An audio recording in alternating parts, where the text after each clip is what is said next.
Hey boos. Okay, so as you guys can tell from the title, we are going to be talking about how to prep the nails for acrylic applications. So yes, and if you're new, hello, my name is Asia.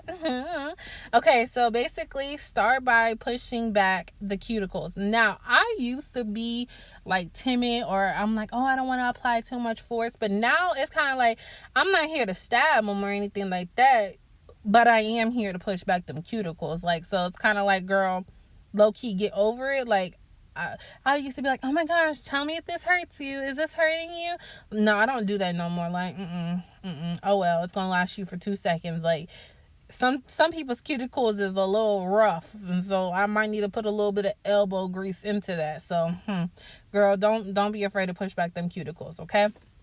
Now, this step is optional, but if you do need to clip the nails, please, whatever you do, look underneath the nail to make sure you are not cutting skin. Yes, girl, because, some people's nails underneath, like the skin underneath the nail, grows kind of like upwards or like into the nail. So you may be thinking you're cutting free edge, you're cutting just a nail, and it's like, no, baby, you're cutting the nail in the skin, and then homegirl gonna be bleeding everywhere, and you gonna be like, oh my gosh, like I need to stop the bleeding, and trust me, you don't want to. So look underneath, or even have them flip their hand over so you'll know exactly where you're clipping, so you know all your clipping is nails, no skin, no meat, no nothing. Okay.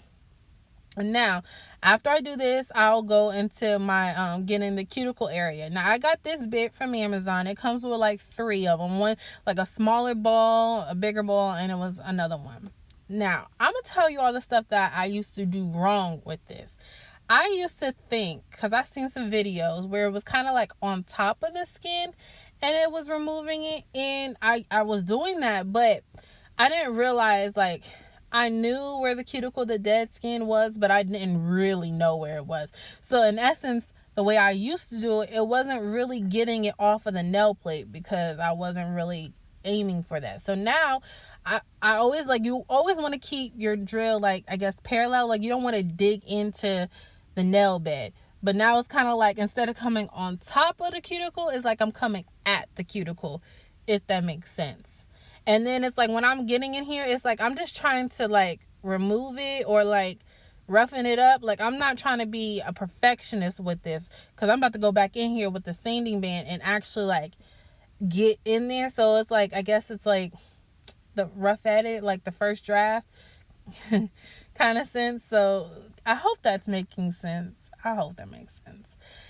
Okay, so we're about to, in a hot 2 seconds, get into the sanding band. Now, I'm still afraid of like cutting people with the sanding band, so sometimes I go with my hand file and go around the edges so like I can loosen up the edges so that I don't cut nobody. I know. I might not, but I'm really afraid of cutting people because I don't want to deal with blood, and I don't want to do that. Okay, so when I do the sanding band, I look at it as like coloring. And my objective is to get the dead skin, the dead cuticle, all that off of the nail plate and to remove the shine. So it's like you can see like there's bits and pieces of where it's like the shine is removed and where there is shine. And you can see like sometimes there's cuticle on the nail plate that I missed, and then sometimes there's not. I'm going to zoom in on a couple fingers, or in 2 fingers. I'm about to zoom in so you could really see like what I'm looking for, or what my eye is trying to see, so I can get rid of it. And sometimes you gotta, like, I don't want to say dig, because that's definitely not it. Don't dig. You don't want to apply too much pressure. All you're doing is just removing the shine. You don't want to dig in there. But here we go. I'm about to zoom in so you can really see what it is that I see, like when I'm trying to remove the cuticle, so that we ain't gotta have no dead skin left on it. So here we go. I'm about to zoom in. So you see how I want to get right in there and get rid of all of that basically the cuticle bit wasn't able to get off of it. And I'm coloring, like I'm removing the shine all across completely. Like, okay, there's no more shine over there. Look in that little corner over there to the right. There's still some, like, boom, like we're about to get it right there. We just got it off. Now, I would say that's a properly prepared nail bit. And then also, also another thing is, wherever you prepare the nail bed, like if you prepare, like there's no dead skin, no cuticle, no nothing on the nail bed, on the nail plate, that's where you lay the acrylic at. Like you first you want to do a good job on prep. That's obvious. But where you prep at is where you want to put your acrylic at. So if you feel like you didn't,